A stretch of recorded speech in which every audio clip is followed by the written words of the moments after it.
इतना प्रपंच किए, मैं किसी की बात नहीं सुनता। पकड़ो बात। दुख से पिंड छुटाकर भागने के लिए सब भाग रहे, लेकिन दुख की ही तरफ भाग रहे। दुखालयम अशास्त्र महात्मा बुद्ध जी ने कहा, इहासनेषु सत्यमे शरीरम। मेरा शरीर इसी आसन पर बैठकर सूख जाए, हड्डी टूट जाए, मांस गलित हो जाए, लेकिन जब तक ब्रह्मबोध नहीं होगा मैं उठूंगा। जब तक हम दुख से भागते रहेंगे तब तक दुख हमारा पीछा नहीं छोड़ेगा। और जिस दिन पलट कर खड़े हो गए दुख से निपटने के लिए, तो दुख तुम्हें छू नहीं सकेगा। बस इतनी हिम्मत रखनी है। हम बड़े महापुरुषों की बात कह रहे हैं। जब तक तुम दुख से भागोगे तो जिधर भाग रहे हो दुखालयम अशाश्वतम, दुख ही दुख है। और जब पलट कर खड़े हो जाओगे कि देखता हूँ ये दुख मुझे कितना रौंदता है, अब मैं हरि शरण में होकर हर दुख सहूंगा, तो इसका नामो निशान मिट जाएगा। दुख का नामो निशान मिट जाएगा और आनंद महासुख में डूब जाओगे। पर लौटकर दुख की तरफ खड़ा होना बहुत कठिन है। दुख से पिंड छुटाकर भागने के लिए सब भाग रहे, लेकिन दुख की ही तरफ भाग रहे। दुखालयम अशाश्वतम, ये दुर्लभ बात है, पर इसके लिए कमर कसना होगा कि हमें चाहे जितना दुख पड़े हम उस दुख को सहेंगे। संसार की तरफ जाने वाले को दुख ही दुख है, पर प्रभु की तरफ चलने वाले को थोड़ा दुख है। जैसे ऑपरेशन में कष्ट ही कष्ट है, पर इंजेक्शन शून्य का लगाकर बेहोशी का लगा के थोड़ा बस कष्ट है, फिर आप भूल जाएंगे। ऐसे ही थोड़ा जब तक तुम्हें होश है देह का, तब तक ये कष्ट है। जहां आपके अंदर प्रेम का इंजेक्शन लगा, फिर हर कष्ट सुखप्रद दिखाई देता है। धन्य है महापुरुषों का जीवन। जब उनके चरित्रों को पढ़ो तो हृदय विदीर्ण होता है कि कैसा समर्पण श्री तुकाराम जी के महाराज के, कितना भारी कष्ट सहते हुए वो कितनी उच्च कोटि की दशा को प्राप्त हुए। हम इसीलिए कहते हैं कि कष्ट के बचने के लिए बचाव पक्ष में होकर जब आप संसार की तरफ भागोगे तो दुख तुम्हें छोड़ेगा नहीं, रौंद देगा। और जब तुम मुड़कर खड़े हो जाओ, तुम्हें जितना देना है देख लो, कितना दुख दोगे, वो अपने आप दुख सुख के रूप में बदल जाएगा। ये लिख लो दिमाग में, डरना नहीं है। श्री तुकाराम जी से किसी ने पूछा, वैसे आत्मचरित्र वर्णन करना महापुरुषों के लिए बड़ा कठिन होता है, अपनी प्रशंसा या अपने चरित्र, पर जब उनके जन पूछते हैं तो करुणा करके वो बताने लगते हैं। तुकाराम महाराज जब हरि कीर्तन में अद्भुत अवस्था को प्राप्त होते तो ये देखकर भक्त जनों के हृदय में कि महाराज आपको ऐसी अवस्था कैसे प्राप्त हुई, तो सुनो हमारे ऊपर पांडुरंगा की कृपा हुई। पहले मेरा जन्म, आप लिख रहे हैं, चतुर्वर्ण में हुआ। मुझे व्यवसाय मिला व्यापार का, लेकिन पांडुरंगा जब अपने में लगाना चाहता है तो व्यापार सफल कैसे हो सकता है, असफल हो गया व्यापार। सारी संपत्ति हमारी जाती रही, घाटा ही घाटा व्यापार में। हमारे कुल से विठ्ठल भगवान की उपासना होती रही। कुल में परंपरा चली आ रही थी कि हमारे कुलदेव पांडुरंगा विठ्ठल भगवान। ध्यान से सुनना, चतुर्वर्ण में हमारा जन्म हुआ, व्यापार किया गया, व्यापार में घाटा ही घाटा। ऐसी परिस्थिति आई, माता पिता का स्वर्गवास हो गया, बहुत दुख मिला, न खाने को न व्यापार चला, माता पिता ऊपर से पधार गए, अकाल पड़ गया। जो घर में बचा हुआ अन्न था कुछ दिनों में खत्म हो गया। बाहर से आने का कोई गुंजाइश ही नहीं रह गई। साफ स्वाहा। जो हम पिता माता की बनाई हुई प्रतिष्ठा थी वो भी धूल धूसरित हो गई। यहां तक कि मेरे परिवार को अन्न के लिए तड़प तड़प कर प्राण त्यागना पड़ा। खुद आपने लिखा।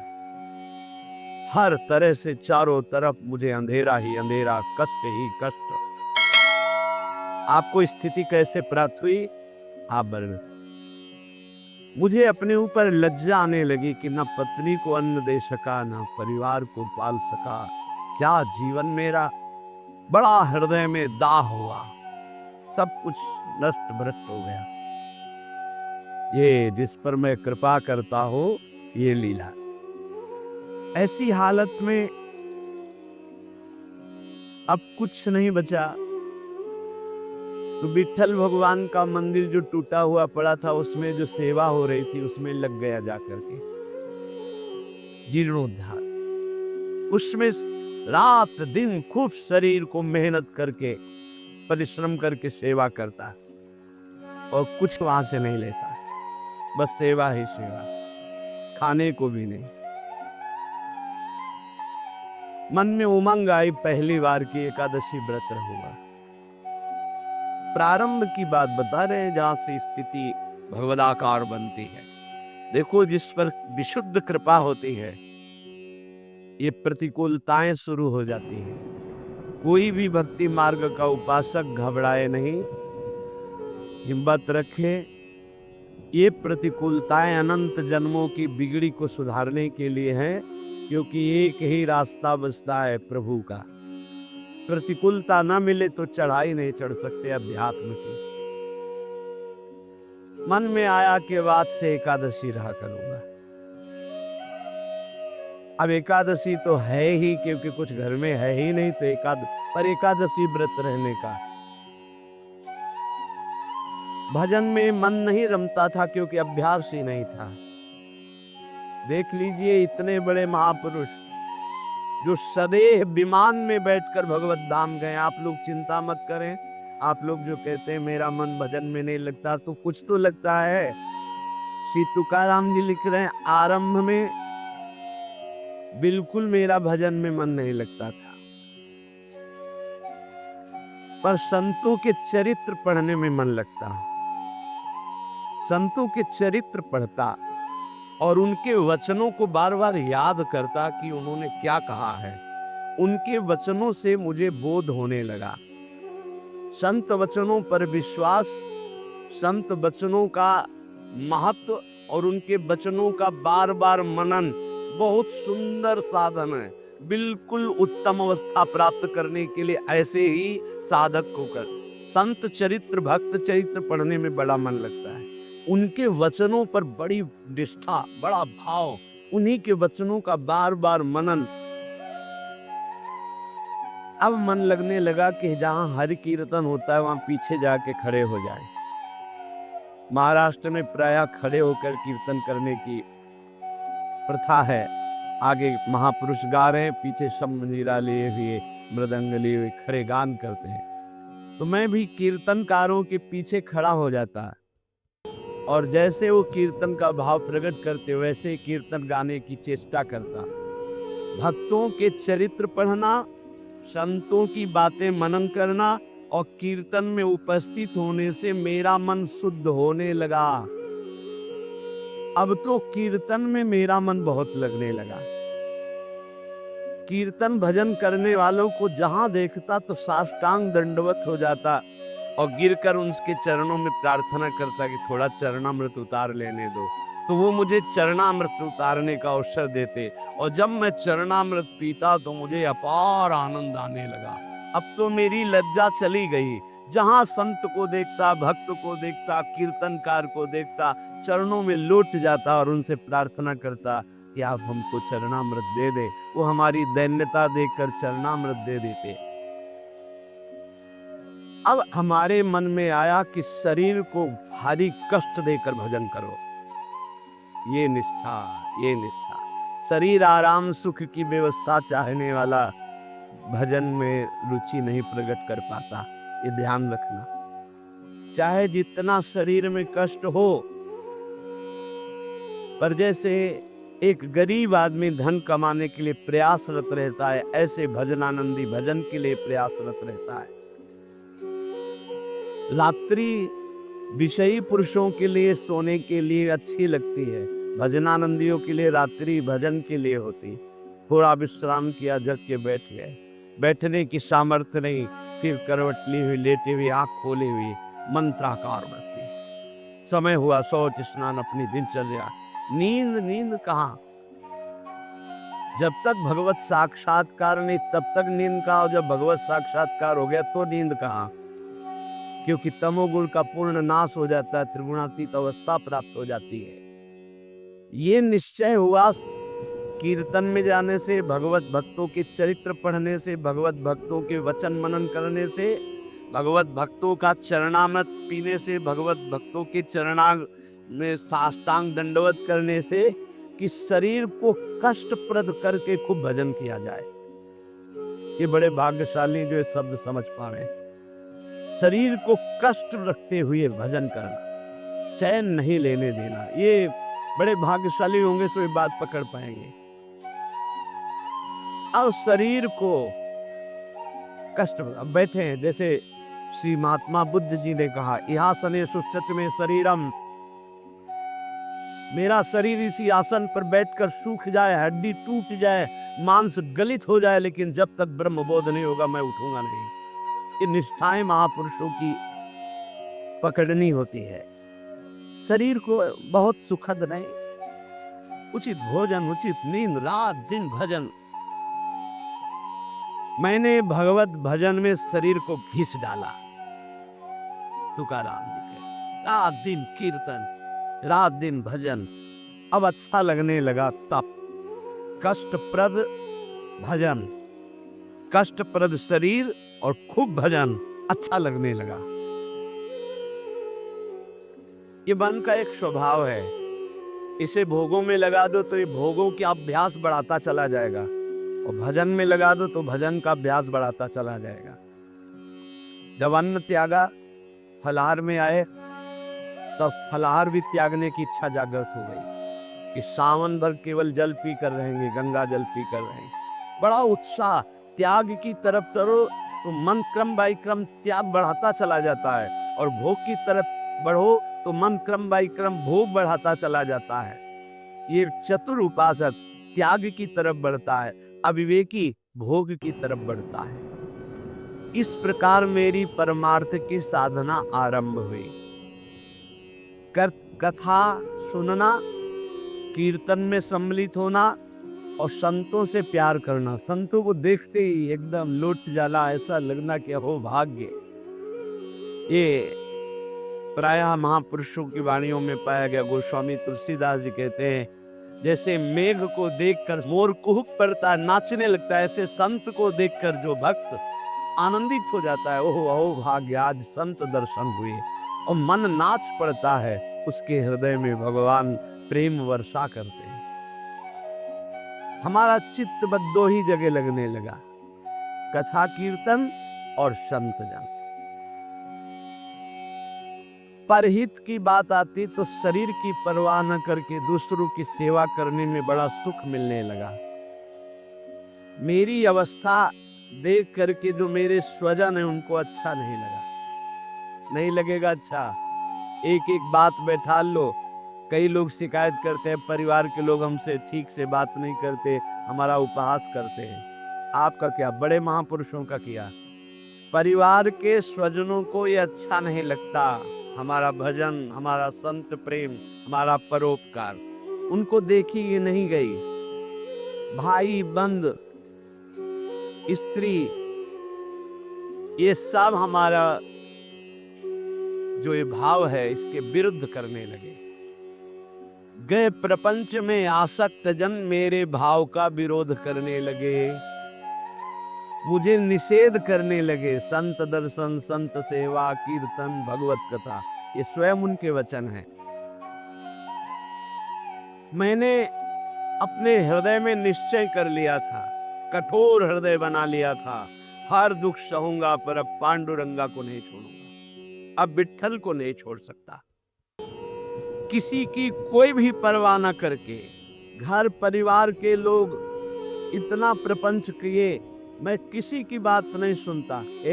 पकड़ो बात, बिल्कुल ये सोधी हुई बात इसीलिए सुना रहा हूं कि प्रायः हर भक्त के जीवन में ऐसा ही होता है जो सच्चाई से चलता है। घर प्रपंच की बातें मेरे को बहुत सुनाई गई, बड़ा विरोध किया गया, पर मैंने निश्चय कर लिया, हृदय कठोर बना लिया, इस जन्म में अब भगवान को नहीं छोड़ूंगा। फिर मेरे मन में आया कि जड़ मूल से इस प्रपंच को उखाड़ फेंकूंगा। अब तो जब हमारे परिवार के जब हमारा विरोध करते तो मैं न देखता न उनकी बात सुनता और जोर जोर से कीर्तन करता। करो विरोध, कितना करोगे। राम कृष्ण हरि जय, राम कृष्ण हरि जय, विठ्ठल जय विठ्ठल।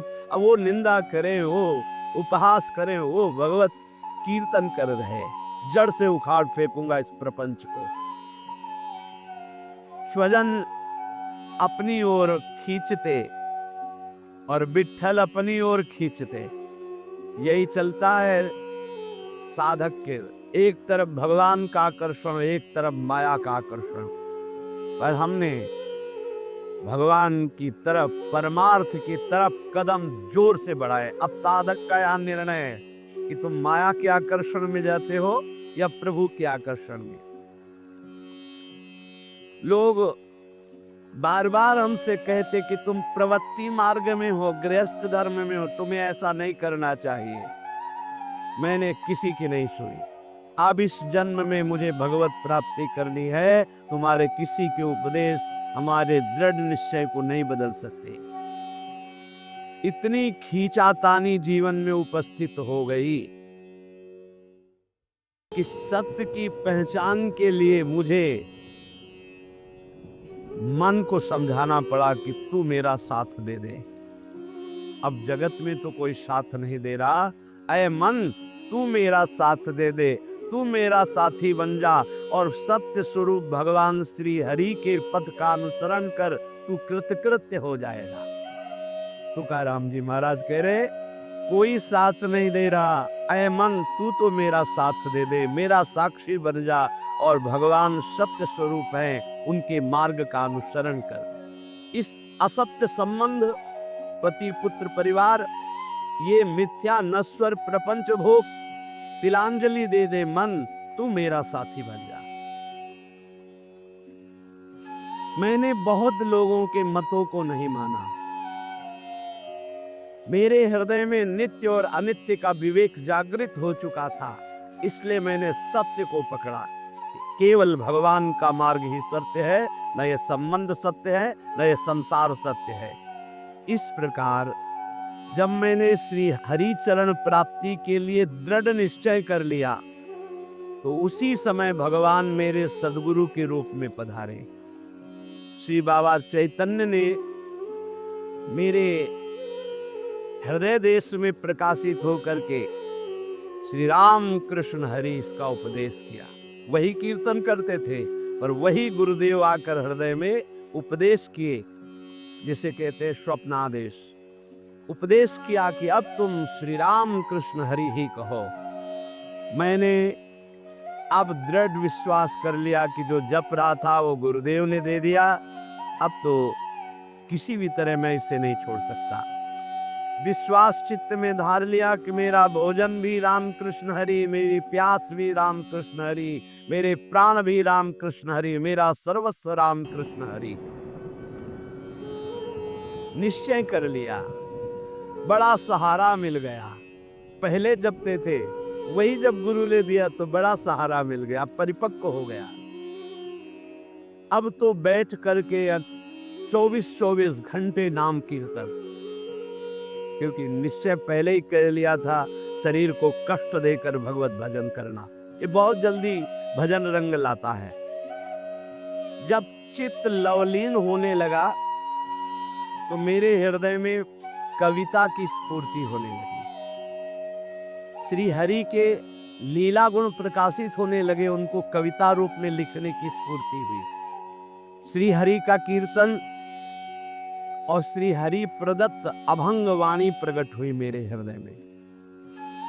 मैंने देखा कि मेरी बुद्धि में ये ताकत नहीं थी, ये मेरी बुद्धि में श्री हरि कीर्तन से प्रकाश हुआ, हरि लीलाओं का। ये भगवत प्रसाद से मेरे अंदर आया। ये भगवान की ही प्रेरणा से अभंग निकलते थे। मैं गदगद होकर के अश्रु प्रवाह करने लगा कि कैसी कृपा की मेरी बुद्धि में एक भी लीला नहीं थी और आज लीलाओं की बाढ़ आ रही, गुणों की बाढ़ आ रही है। मैंने श्री हरि चरणों के प्रति और दृढ़ विश्वास और दृढ़ श्रद्धा प्रकट हुई। क्रम चलता रहा। बीच में रामेश्वर भट्ट के द्वारा बड़ा हमारे साथ निषेध आघात हुआ। मैंने भगवान की कृपा समझी, निषेध आघात हुआ, उसको भी सहा। बड़े विघ्न डाले जाते हैं, ये माया भगवती बड़ी विचित्र है। भगवान की प्रेरणा से मैंने उसको भी सहा। समाज का विरोध, घर का विरोध, माया का नाना प्रकार तांडव, खाने को नहीं, हर अव्यवस्था। चलो यहाँ जरा सा कामना पूर्ति नहीं होती, बोले अश्रद्धा हो गई भगवान में। ये कोई भगत है? भगवान ही हमारे प्रीतम हैं, उन्हीं को प्रसन्न करना है, इसलिए नाम कीर्तन और सुंदर कवित्त रचना करके उनको सुनाता। जब मैं ऐसा करता तो बहुत लोगों ने मुझे अनुचित ठहराया। इन बातों को बहुत पकड़ना है, हिम्मत से चलना है। बहुत लोग विरोध करने लगे। जो मेरी लिखी हुई वाणी थी, बड़ा विरोध होने लगा। इस विरोध से मेरा चित्त यूं दुखी हुआ कि हे हरि, आप प्रेरित करते हो, सो मैं लिखता हूं, सो मैं गाता हूं, फिर ये विरोध क्यों? जब मुझे लगा कि मेरे हरि ही नहीं चाहते हैं, तो जितनी अभंग रचना की थी सबको लेकर के इंद्रयाणी नदी के दह में जाके डुबो दिया। विरोध कर रहे थे। भगवान के द्वार पर जाकर के, विठ्ठल भगवान के द्वार पे न खाना न पीना, उदास बैठ गया। आप तो ही वाणी प्रकट करते हो, आप ही अभंग लिखाते हो, फिर इतना विरोध करवा दिया, जाके इंद्रायणी में डुबो दिया बाड़ी जी को। अब दर्शन करने वाले तो दर्शन करके चले जाते, ठाकुर जी का शयन हो जाता, फिर ठाकुर जी का मंगला प्रभात दर्शन होता, फिर ऐसे कई दिन व्यतीत हो गए, न खाना न पीना और चुपचाप द्वार पर बैठे रहना। दया आई पांडुरंगा को, साक्षात प्रकट हुए जब कोई नहीं था रात्रि में, वहीं दरवाजे पे पड़े और कहा कि मेरे भक्त को ये सहना पड़ता है, तुम मेरे प्रिय हो, मैं ये देखना चाहता हूं तुम कितना सह सकते हो। तुमने सहा, तुम्हारी वाणी जल में नहीं डूबी है, वो मेरी गोद में रखी हुई है। तुमने जल में डाला था, मैंने उसे गोद में लिया है। देखो सारे अभंग ज्यों के त्यों ऐसे मेरे पास है।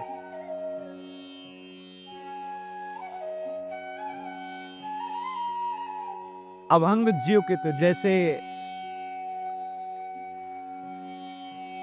श्री भगवत रसिक जी की वाणी यमुना जी में, तो यमुना जी ज्यों का त्यों, एक अक्षर भी गीला नहीं हुआ था, ज्यों का त्यों ले। ऐसे भगवान ने कहा जो तुमने इंद्राणी में डुबो दिया ना अपनी वाणी, कि सब विरोध करते, मैंने अपनी गोद में लिया है।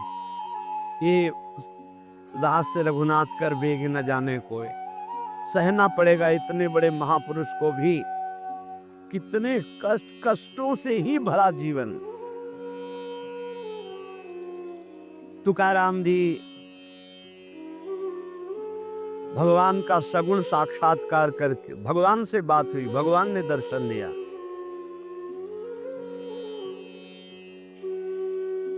उन्होंने जो अपने जीवन में कष्ट सहा, उस कष्ट से भगवान के प्रति उनकी ममता घटी नहीं, उनकी ममता बढ़ी। भक्त वही है कि जितना उन कष्ट मिले, जितनी विपरीतता आवे, उतना भगवान के प्रति प्रियता बढ़नी चाहिए। ये जगत का जो नाटक का स्वांग रचा है, उस परमात्मा ने रचा है। तुम भी उसी स्वांग के एक हिस्से हो। बस स्वांग मात्र करो, सच्चाई से नहीं। तुम न किसी के सच्चे पति हो, न किसी के पुत्र हो, न किसी के पिता हो, न किसी की पत्नी हो। तुम भगवत स्वरूप हो। स्वांग मिला है, स्वांग करो। और सच्चाई है कि मैं ईश्वर के नाम रूप लीला धाम में निरंतर चित्त को जोड़े। ये सच्चा नहीं है, झूठा है। ना तुम कुछ दिन के जो बने हुए पति हो, ना शाश्वत पति नहीं हो। तुम पहले नहीं थे, बाद में भी नहीं रहोगे, बीच में कुछ दिन के हो, लेकिन शाश्वत है सच्चिदानंद प्रभु। श्री तुकाराम जी कह रहे, नट नाट्य अवधे संपादिले सोंग। ये स्वांग है, ये नट का नाट्य है, बिल्कुल नाटक जैसा करो। सत्य है भगवत नाम, भगवत रूप, भगवत लीला। क्या कोई अंगारों की सेज पर सुख की नींद सो सकता है? तो उत्तर आएगा नहीं। तो क्या खटमल की चारपाई पर सुख की नींद सो सकता है? तो बोले नहीं। तो बोले ऐसे ही भोग वासना, नाना प्रकार की गंदी वासना, ये क्या तुम्हें सुख चैन से सोने देंगी? अनंत जन्मों से जलते हुए चले आ रहे हो, आगे भी जलना पड़ेगा। नहीं, आगे बढ़ो, संसार के मार्ग में नहीं, भगवत मार्ग में, तभी सुख से विश्राम कर। वो स्वामी तुलसीदास जी कह रहे हैं, जाकी कृपा लवलेस ते मति मंद तुलसी दास हूँ, पायो परम विश्राम, राम समान प्रभु नाही कहूँ। पायो परम विश्राम, आप चैन की नींद। काहू के बल भजन को काहू के आचार, व्यास भरोसे कुंवर के, सोवत पाव पसार। चैन की नींद।